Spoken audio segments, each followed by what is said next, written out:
Halo semuanya, kita ngopi yuk. Yuk ngopi. Ngobrol pintar bareng Lisa dan Leo.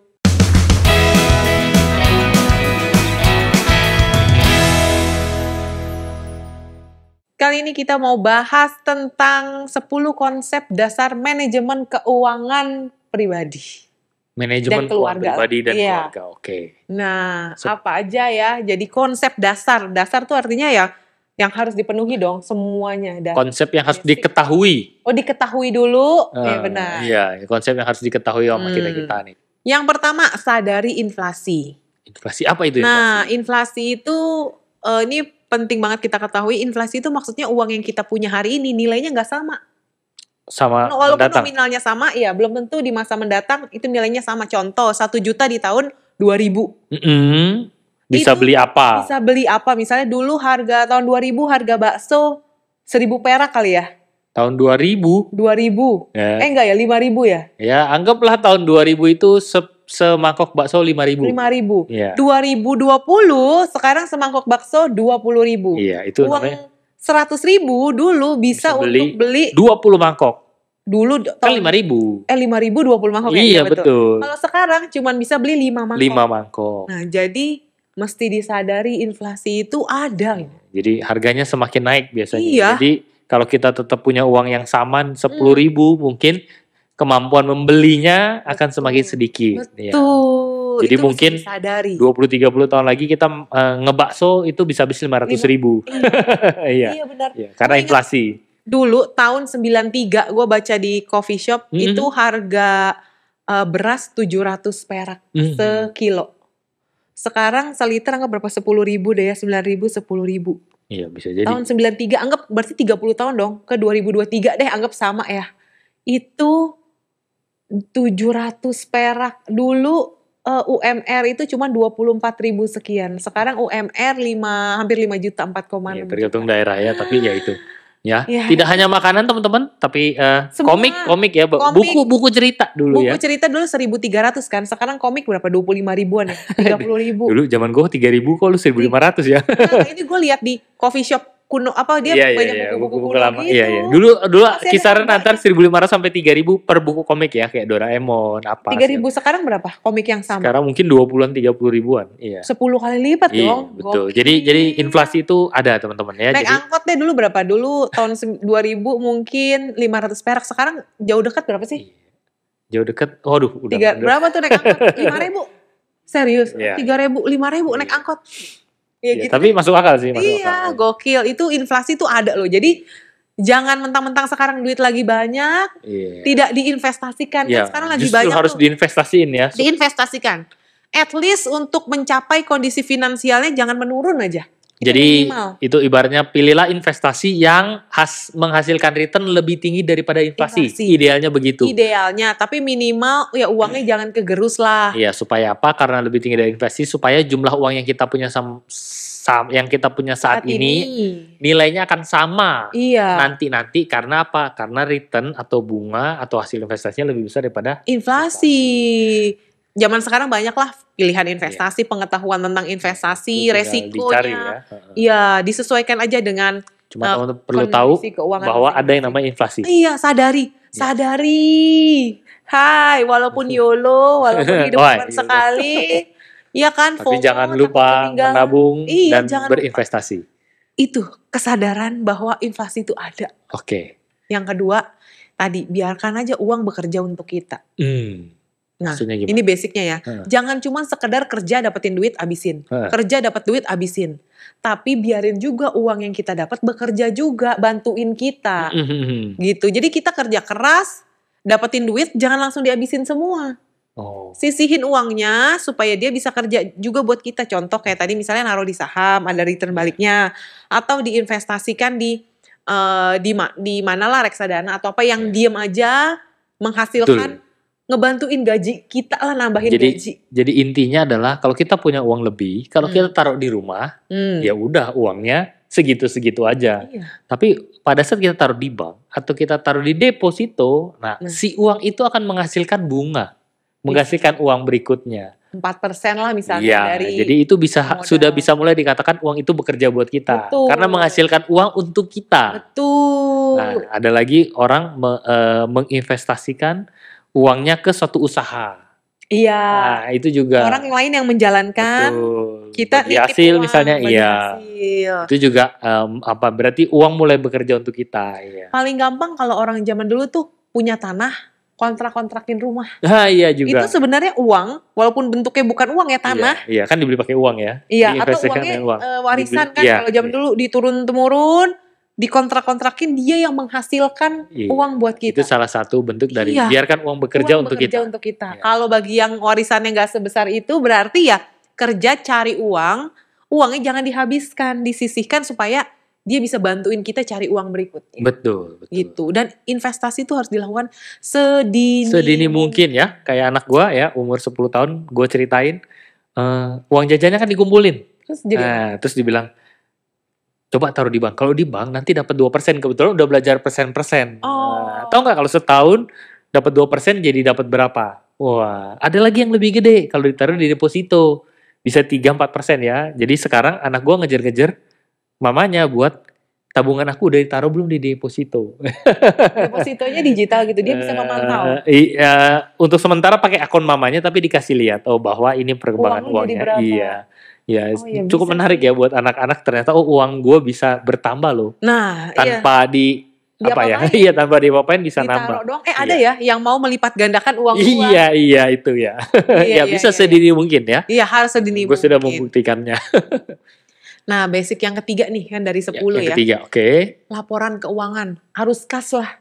Laporan keuangan tuh bukan laporan keuangan perusahaan ya, tapi kita bikin laporan keuangan pribadi. Tahu kemana uang gue perginya kemana. Kan datangnya, uang datang, Uang masuk. pipanya, uang masuk, pipanya paling beberapa doang, 1-2. Uang pergi itu pipanya kecil-kecil tapi banyak tuh. Istilahnya bocor alus. Iya. Jadi sebenarnya dalam prinsip bisnis keuangan tuh menurut Brigham dan Houston kan katanya ada 3 hal penting yang tidak boleh dilupakan. Laporan keuangan, arus kas, pajak. Gitu ya. Simpelnya aktivitas uang keluar dan uang masuk itu kadang kita nggak sadar loh. Iya, banyak orang di luar sana yang bilang, gue punya duit nggak tahu kemana. Itu makanya Habisnya kemarin nggak tahu kemana itu. ngetren yang berapa pengeluaran Shopee kamu. Oh iya. Yang gitu-gitu kan. Pokoknya semua ini deh, entah ada Tokopedia pengeluaran selama tahun 2022, itu berapa banyak yang artis-artis pada nge-spill pengeluaran itu kan dia ngerasanya, gue nggak beli apa-apa. Iya, kayaknya nggak biasa aja hidup gue. Iya. Kok habisnya banyak ternyata. Iya kan. Walaupun masuknya juga banyak, tapi laporan keuangan tuh penting. Tahu kemana uang kita pergi. Tentunya kalau teman-teman mau mengatur keuangan harus tahu dulu sumber uang yang masuk dan uang yang keluar ini buat apa aja dan apakah yang dikeluarkan itu perlu sesuai kebutuhan atau keinginan. Penting atau enggak? Itu perlu gitu didata kan? teman-teman. Betul. Tahu-tahu misalnya rak sepatu penuh, baju penuh, tapi kesannya kan kayak nggak punya, nggak ada baju, nggak ada sepatu. Nggak beli apa-apa. Nah, 3 tuh laporan keuangan. Yang keempat itu analisa laporan keuangan yang tadi lu bilang. Oke. Setelah tahu, dianalisa. Betul. Ternyata selama ini at least tahun 2022 uang gue 10% tuh banyak yang untuk hal-hal tidak terpakai. Oh iya betul, beli yang gak barang jadi, yang gak terlalu perlu. Iya, beli tumbler lah, beli botol minum kan yang lucu, tempat makan. Barang lucu kadang-kadang tidak terlalu dibutuhkan. Iya betul. Iya, yang life hack kan sekarang banyak lah. Iya. Pokoknya bikin buat misahin putih telur sama kuning telur. Itulah kayak. Iya. Kayak gitu alat-alatnya ada kan. Kalau memang sering dipakai itu nggak apa-apa teman-teman ya. Kalau akhirnya beli jarang dipakai ya atau tidak ingat dipakai sama sekali. Iya, kayak gini. Aduh, pengen gue penyedot debu. Misalnya nggak nyampe sejuta lah, berapa ratus ribu doang, berguna banget nih. Begitu dipakai capek ya. Enggak, mungkin berguna sih. Habis itu disimpan aja.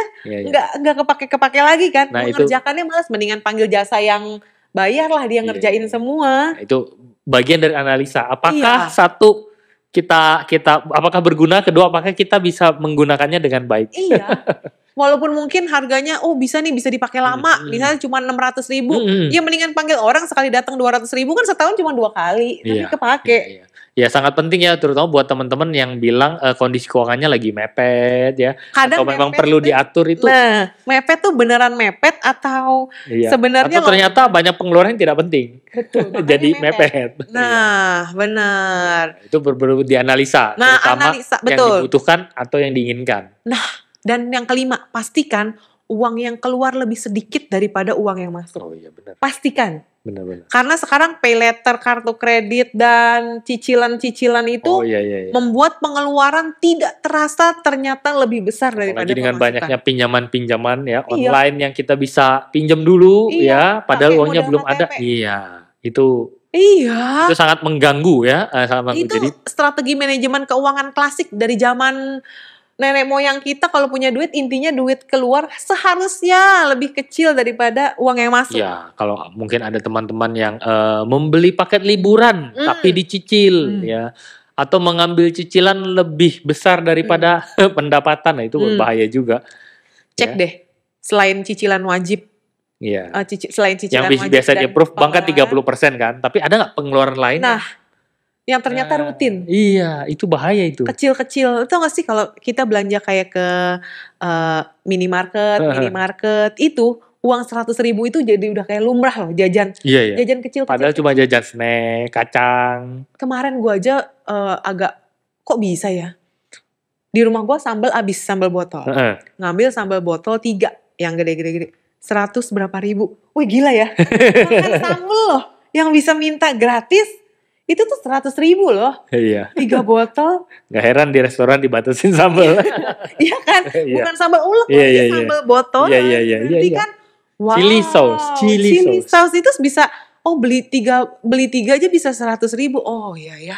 Ternyata, Iya. nah itu uang-uang kayak gitu tuh, yang sebenarnya nggak berasa dikeluarin, goban 50, 100, tiba-tiba rutin aja setiap minggu.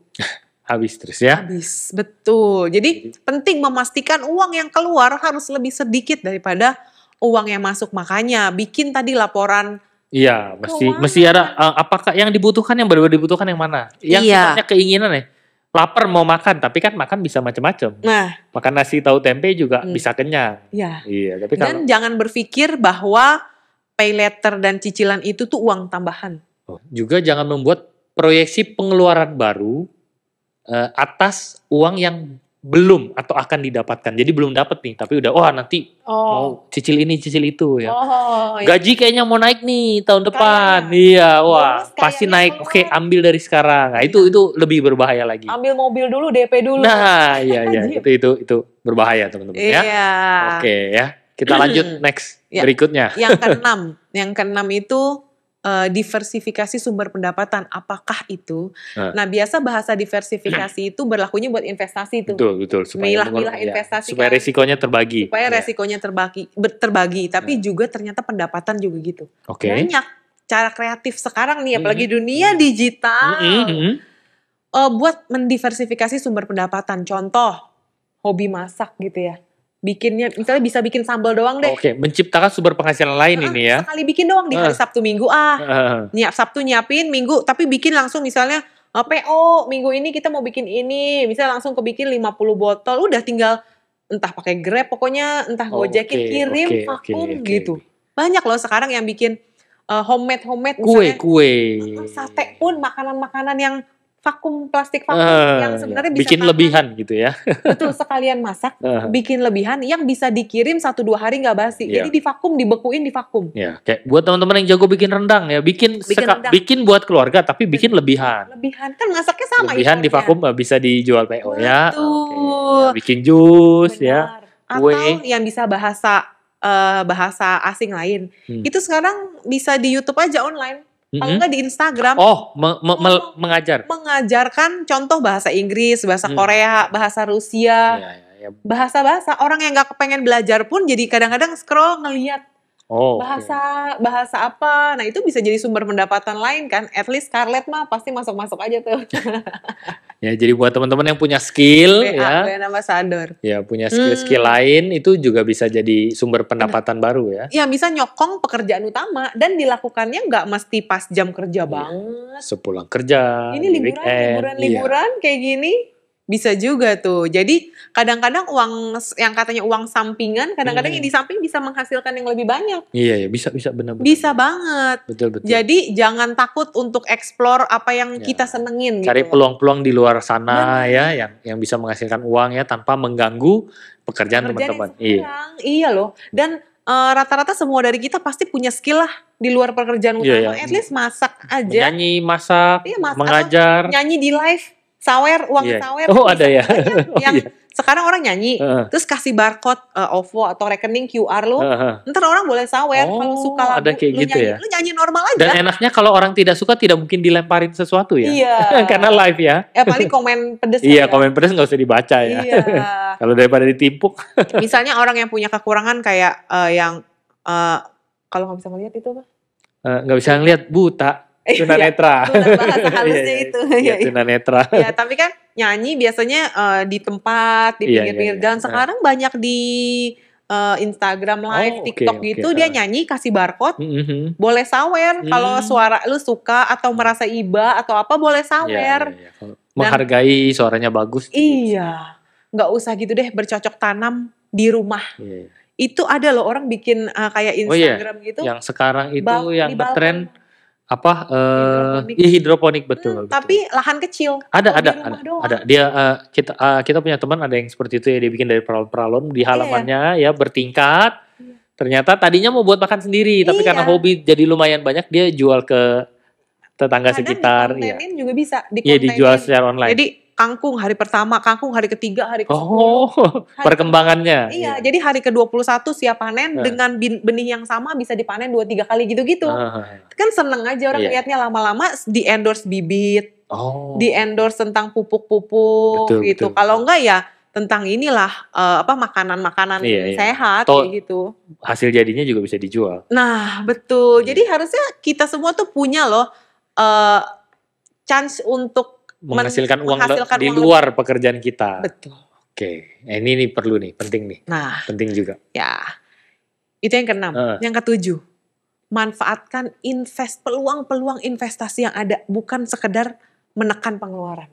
Kan kadang kita duit nggak ada nih, gimana ya, kurangin hemat sehemat-hematnya. Kadang-kadang ada yang tanya, ini udah hemat semua, yang udah diatur nih adalah semua yang uang dikeluarkan itu adalah kebutuhan, udah bukan keinginan lagi. Dia pikir. Iya, tapi udah tetap mepet walaupun udah dihemat-hemat. Nah, gimana? Menurut gue yang kurang itu bukan uangnya, pengetahuannya. Oke, berarti mesti punya pengetahuan buat. Betul. Karena banyak kok modal usaha yang nggak pakai uang. Dropshipper, lu punya barang apa?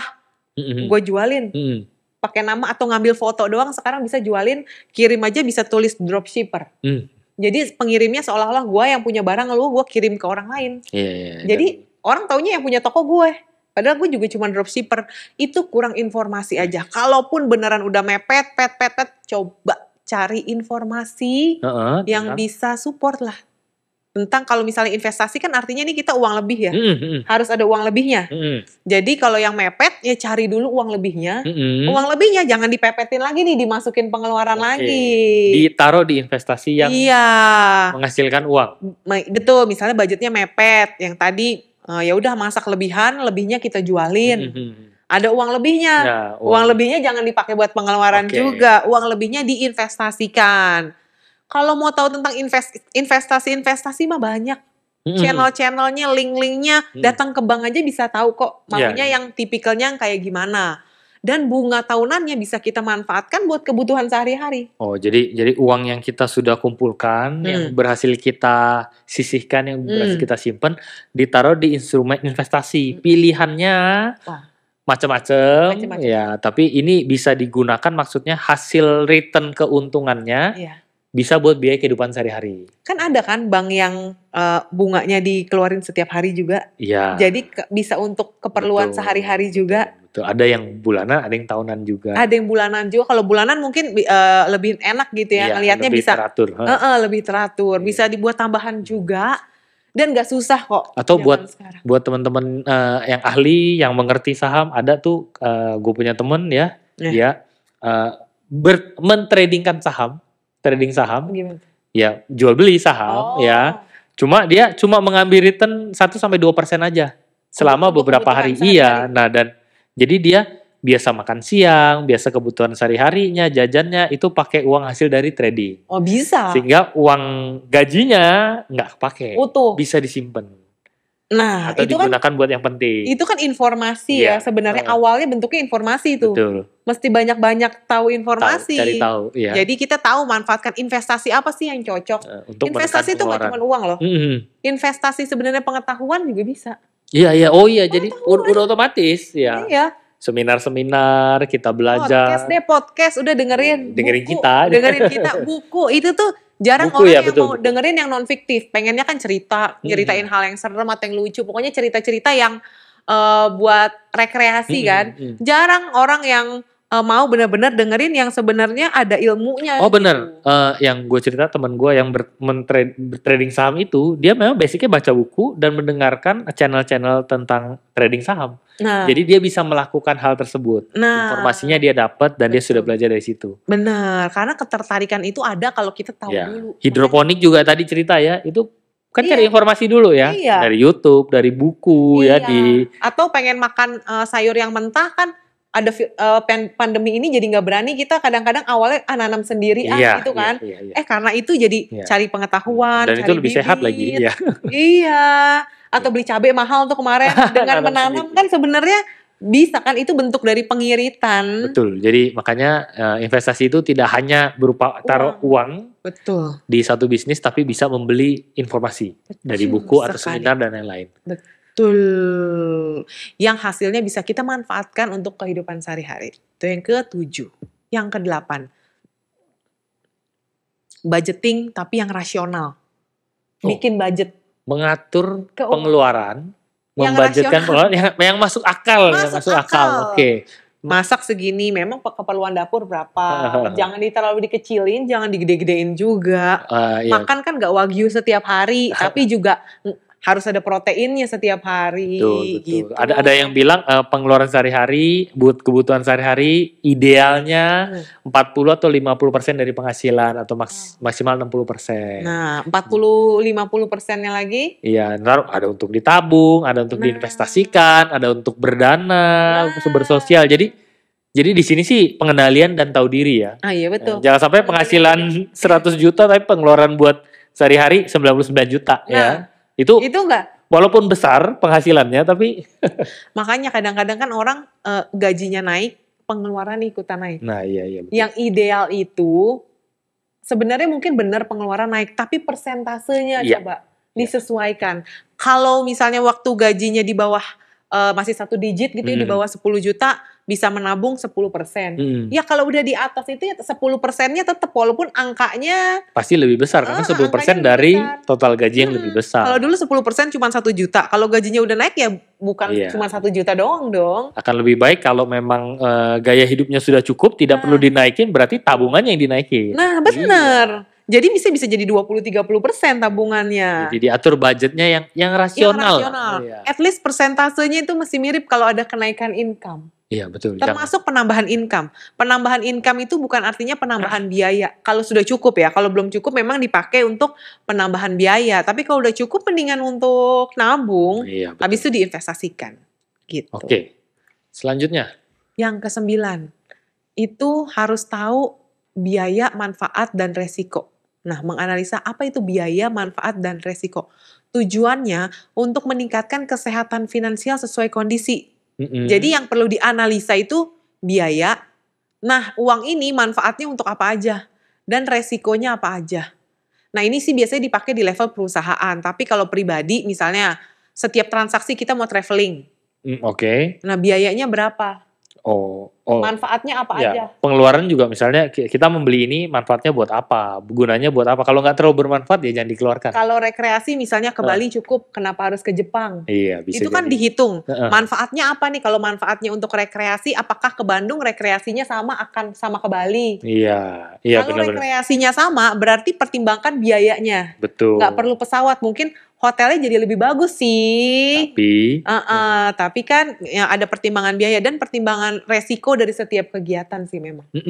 Ada resiko yang perlu diambil misalnya, ya berarti at least resiko keuangannya Ya buat secara pribadi benar-benar yang bisa dianalisis apakah uang yang kita keluarkan Ya. kita mendapatkan manfaat yang setimpal. Iya. Kalau manfaatnya lebih tinggi dapatnya lebih bagus, tapi jangan sampai lebih rendah. Itu kan pengeluaran termasuk saving investasi. Saving juga. Iya Ya, betul. ada biaya. Manfaatnya apa nih? Kita pengen yang jangka pendek, sebenarnya pengen jangka panjang atau Benar. jangka menengah. Terus Tujuannya ada ya. resikonya juga Iya. loh.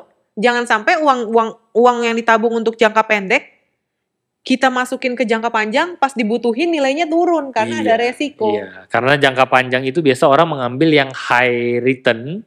Jangka panjang, iya. Secara jangka panjang high return, tapi tentunya kalau high return risknya juga besar ya. Risknya besar. Keuntungan yang didapat besar, tentunya peluang kerugiannya juga sama besarnya. Ini semua uang masuk dan uang keluar itu perlu biaya, manfaat dan resikonya dipertimbangkan. Baik-baik, ini penting banget.